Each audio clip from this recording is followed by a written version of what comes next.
He shattered his vows in a single night of betrayal, leaving her pregnant and alone. He thought he had discarded her like yesterday's news, a forgotten chapter in his billion-dollar life. But he underestimated the woman he married and the empire she came from.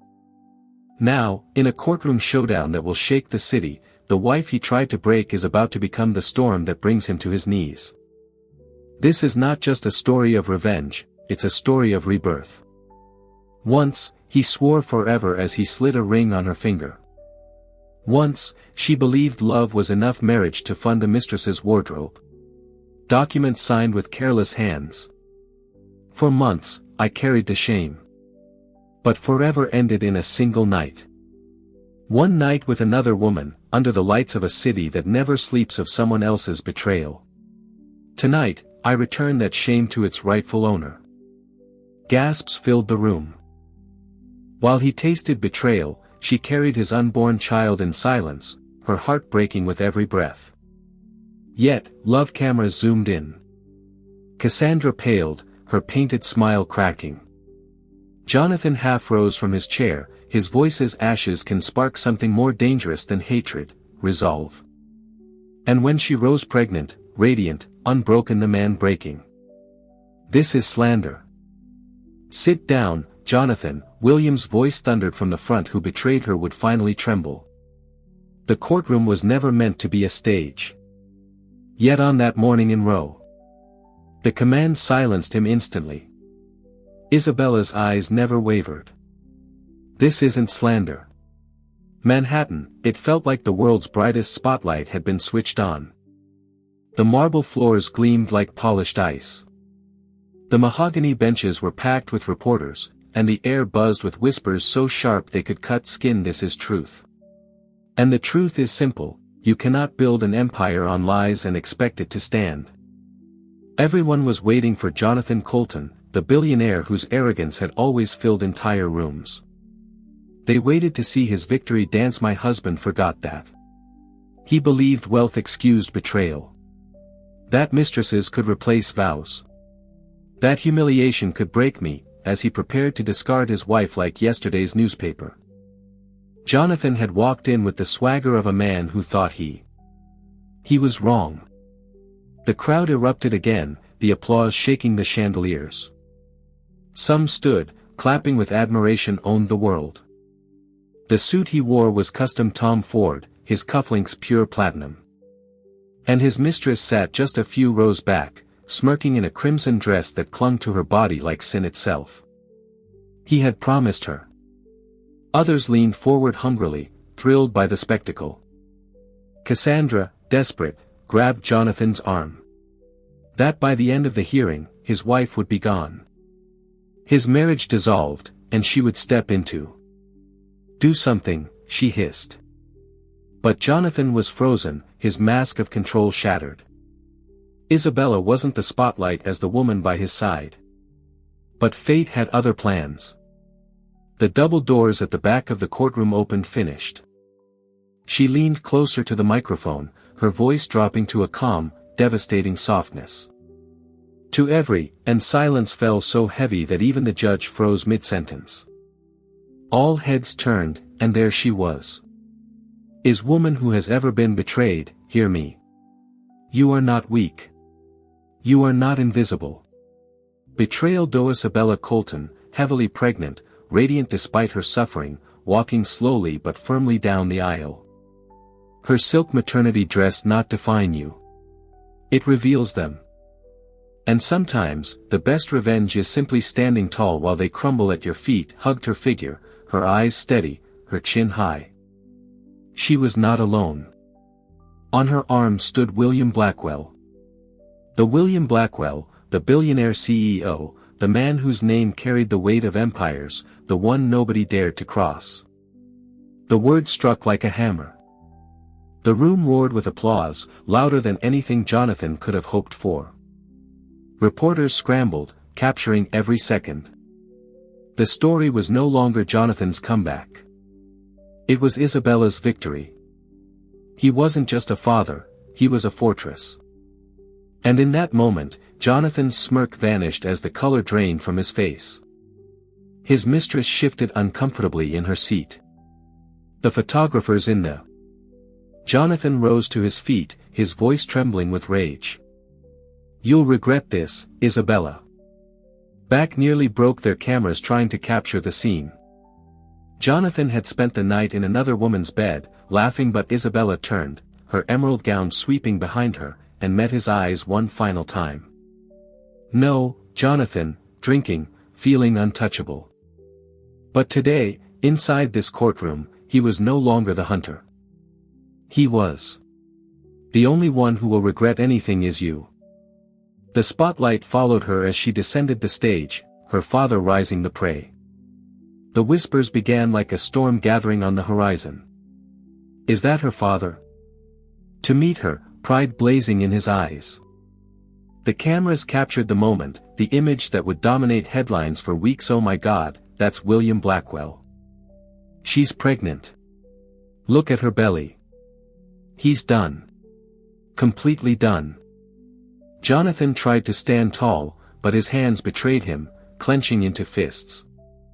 Isabella Blackwell, pregnant and powerful, walking away from her husband's downfall with her head held high. Behind, loosening, then clenching again. The judge cleared her throat, but even she could not hide the shock. Jonathan slumped back into his chair, the weight of humiliation crushing him. Cassandra's hand slipped from. The power dynamics had shifted in an instant, because this wasn't just a divorce hearing anymore. It his arm, her eyes darting to the exits. The empire he had tried to rebuild that night collapsed in a single speech. Was a reckoning. Isabella walked with slow, deliberate grace, as though each step echoed with years of betrayal and nights, not with numbers or contracts, but with truth, spoken by the woman he thought he had destroyed. The gala of silent tears. The woman Jonathan thought was weak, fragile, and broken was now a force he couldn't control. Ended, but the echoes of Isabella's revenge lingered long after. Reporters ran her quotes across the globe, and beside her, William Blackwell radiated authority like a storm cloud about to break open. His icy blue eyes swept the room, and women wrote letters of admiration. Investors, once loyal to Jonathan, fled to the Blackwells. And Jonathan, once even the bailiffs, seemed to stand straighter. Jonathan's mistress, Cassandra, bit her lip, suddenly realizing that her place, the king of Manhattan, found himself dethroned by the very woman he had underestimated. Revenge didn't in the billionaire's empire was not as secure as she once believed. She fiddled with her diamond bracelet, the one need poison or violence. It only needed a stage, the truth, and a woman strong enough to speak it. And Jonathan had given her just last week, and wondered if it would mean anything once this trial was over. Jonathan swallowed hard. He wanted to sneer, to throw an insult, to reclaim control. But for the first time in his life Isabella had spoken it for the world to hear. That night, Jonathan Colton's empire died. But Isabella Blackwell, words failed him. The judge spoke again, her tone sharper now, pulling the courtroom back to order. Mrs. S. legend was born.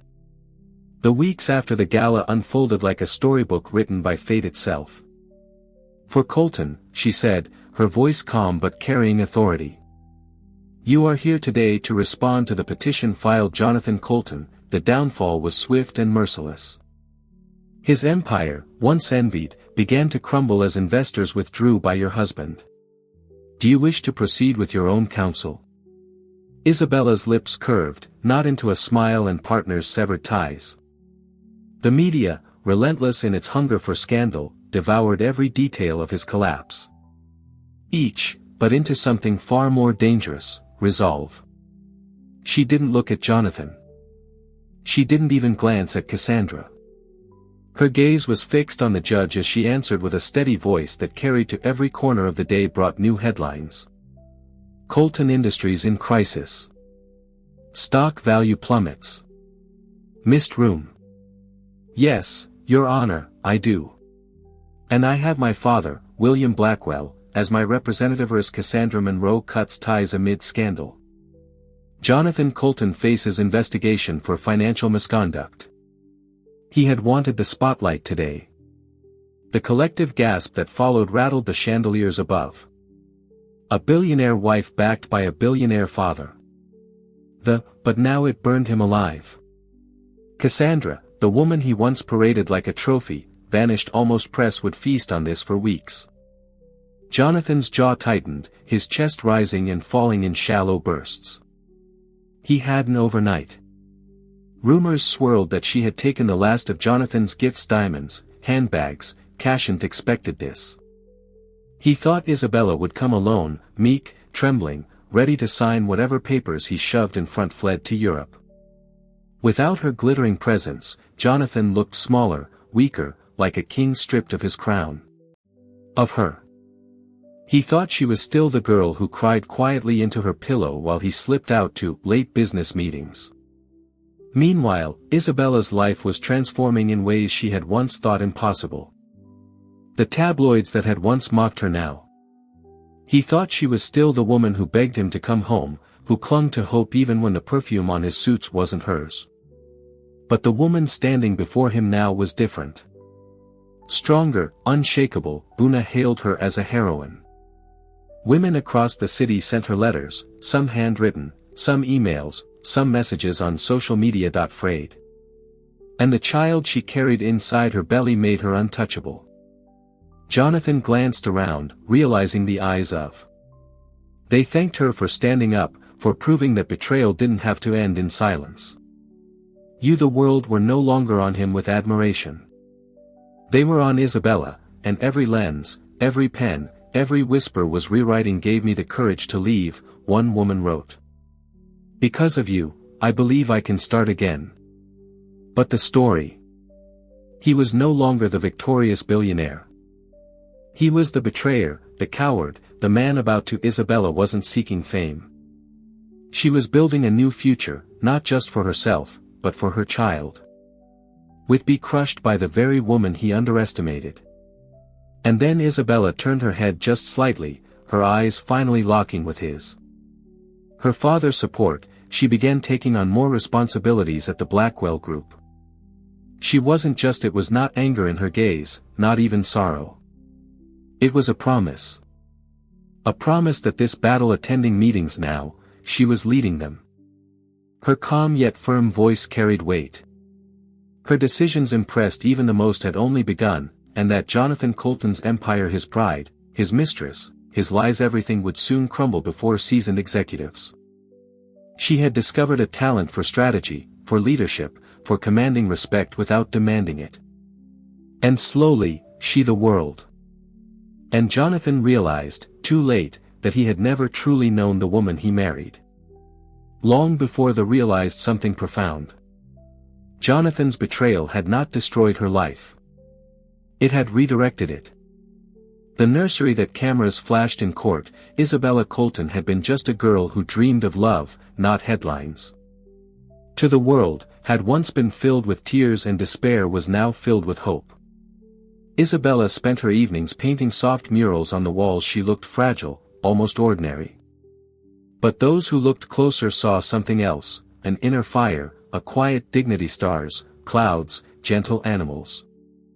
She wanted her baby to wake each morning surrounded by beauty, by a reminder that life that no amount of betrayal could extinguish. At 28, Isabella carried both the glow of pregnancy and the shadows of pain. Her soft chestnut hair framed a face that had once been lit with laughter, but the last year had carved it into was still good, still full of love. Her father often joined her, assembling furniture or reading aloud from business reports as something more solemn, more hauntingly beautiful. She wasn't the type to chase luxury, though her life had been surrounded by. She painted. They laughed together, sometimes cried together, but through it all, they grew closer than ever. For William it. She was the daughter of William Blackwell, one of the most feared CEOs in New York. But Blackwell, protecting his daughter had become his greatest achievement. And for Isabella, discovering her own strength had become her greatest gift. Had hidden that truth when she fell in love. She wanted to be seen as herself, not as a billionaire's daughter. Jonathan tried to fight back, of course. He filed appeals, demanded settlements, and attempted to salvage his name. And when she met Jonathan Colton, she thought she had found exactly that, someone who saw her as Isabella, not as Blackwell, but every effort fell flat. The prenup was ironclad. The evidence of his misconduct was overwhelming. The judge granted heiress. Isabella had studied interior design, a passion she carried since she was a child, sketching Isabella full custody, controlling interest in their joint assets, and freedom from the man who had caused her so much pain. Dream houses in the margins of her school notebooks. After college, she had taken a modest job at a boutique design. On the day the divorce was finalized, Isabella walked out of the courthouse with her father at her side. The cameras flashed studio in Manhattan. She didn't flaunt her connections, didn't drive luxury cars, didn't. Reporters shouted questions, but she didn't stop to answer. She only smiled, her hand resting on wear designer clothes unless they were gifts. She wanted normalcy, peace, a life she could call her own. Jonathan had swept into her world like a storm she couldn't resist. He was older, confident, ambitious, the kind of her belly, her eyes shining with quiet triumph. "Isabella, do you have any final words for Jonathan?" one reporter called, man who could make a room bend around his presence. At first, she thought his confidence was protection. He made her feel chosen, special, adored. Their whirlwind romance turned into marriage within a year, and Isabella believed she had found her out. She paused on the courthouse steps, her emerald coat fluttering in the winter breeze. She turned just enough for the cameras to capture her expression, calm, serene, unshakable. "Yes," she said softly. "I wish him well. May he finally learn what true success means." The crowd erupted with admiration. The message was clear. Happily ever after. For a while, it felt true. Jonathan spoiled her with flowers, whispered promises, and endless talk of. She didn't need vengeance anymore. She had already won. Months later, on a spring morning filled with sunlight, the empire they would build together. He brushed her hair behind her ears at night, rubbed her feet when she was tired, and kissed her forehead like she was the most precious thing in the world. Isabella told herself she was the luckiest. Isabella gave birth to a healthy baby boy. The hospital room filled with laughter and tears as William held his grandson, woman alive. But love built on illusions never lasts. Slowly, the cracks appeared. Jonathan became busier for the first time, his rough hands trembling with tenderness. Isabella gazed down at her child, her heart overflowing. "Welcome to the world, little one," she whispered. "You are my strength, my reason, my everything," hungrier for power, more restless. He stayed out late, dismissing her worries with sharp words. He traveled more, explaining it away as business. The perfume on his suits, the lipstick stains on his shirts, the hollow excuses, they all. She named him Alexander, after her mother's father, a man known for his honor and integrity. Years became shadows she tried desperately to ignore. When she found out she was pregnant, Isabella's heart had soared. She believed the baby would change everything, that Jonathan would come back to her, that love would win. She spent nights decorating past, not in a blur, but in a tapestry of vibrant, beautiful moments. The world of glittering galas and cold mansions, the nursery, carefully painting the walls, folding tiny onesies into drawers, imagining the family they would become. But Jonathan only felt like a distant memory, a story about someone else.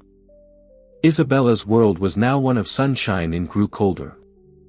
The man who once brought her roses began mocking her for looking tired. The man who once held her hand in Central Park, of tiny hands clasped in hers, and the sound of a child's unrestrained laughter. Public stopped touching her altogether. And one night, she saw him arm in arm with Cassandra Monroe. His one crisp autumn afternoon, she sat on a park bench, watching a 5-year-old Alexander chase golden leaves as mistress, at a gala he had promised was strictly business. Her world shattered. Isabella wept quietly that they fell from the sycamore trees. He was the perfect blend of her and the best parts of what she once night, holding her belly, whispering apologies to the life growing inside her. She felt weak, discarded, invisible. But she wasn't alone, because her father, William Blackwell, had been watching from the shadows. Though estranged for years, loved, full of life and joy. She was no longer just the CEO who had taken the helm of the Blackwell Group, steering it to new, unprecedented heights. Here, she was just Mom. Across the park, a man sat. He knew his daughter's pain, and the sight of his only child, humiliated and betrayed, lit a fury inside him. Alone on another bench. He looked older than his years, his expensive suit rumpled, his face a roadmap of regret. He was a man known for crushing rivals in boardrooms, for building empires out of stone and steel. But when it came to Isabella, he was a father first. When Isabella finally gathered the courage to confess everything, the lies, the mistress, the loneliness, William didn't hesitate. He didn't scold her for hiding her true background. He didn't tell her she was foolish for falling in love. He simply took her hands, looked her in the eye. It was Jonathan. He saw her. He saw the radiant, peaceful woman she had become, and the happy, and said, "You don't have to fight this alone anymore." For the first time in months, Isabella felt hope. Pregnancy had made her body heavy, but it also made her spirit strong. Every kick from the baby reminded her child who should have been his. A wave of shame, so profound it was a physical ache, washed over him. She wasn't just fighting for herself, she was fighting for her child's future. And with her father by her side, she realized she had more power than Jonathan could ever imagine. The transformation began quietly. Isabella no longer, but Isabella didn't see him. Her gaze was fixed on her son as he ran back to her, his cheeks flushed, and threw his arms around her neck. Her past was behind her, a ghost he could see, but she cried into her pillow. She no longer begged Jonathan for attention. Instead, she began to plan. She documented every betrayal, saved every message, every photo. She leaned on her father's legal team, the most ruthless in Manhattan. She prepared herself for battle, not with screams or tears, but with calm, deliberate resolve. Still, At no longer felt. Her victory wasn't in his ruin, but in her own beautiful, rebuilt life. Night, when she lay in bed, she remembered the girl she used to be. The girl who believed in fairy tales had found a love that didn't require contracts or promises, a pure and unconditional love that healed every scar. Who thought love could conquer anything? That girl was gone now. In her place stood a woman forged by betrayal, carrying life inside her, backed by an empire. If she still loved. Not Jonathan, not anymore. But she loved her child fiercely, with a devotion that made her story of resilience and finding light in the darkness has inspired you, then please, let us know by hitting that like button. Share this video with someone who might need a reminder that their story isn't over yet, and that her unstoppable. She loved the memory of her mother, who had once told her, strength doesn't always roar, new beginning is always possible. And for more stories that empower and uplift, don't forget to subscribe to our channel and turn Isabella. Sometimes it whispers. Sometimes it walks into a room quietly and changes everything. She was ready to change everything. The day of the court hearing, Isabella rose early. She stood before the mirror, one hand on her swollen belly, beyond all notifications. Because you never know when a story might be the key to starting your own next chapter.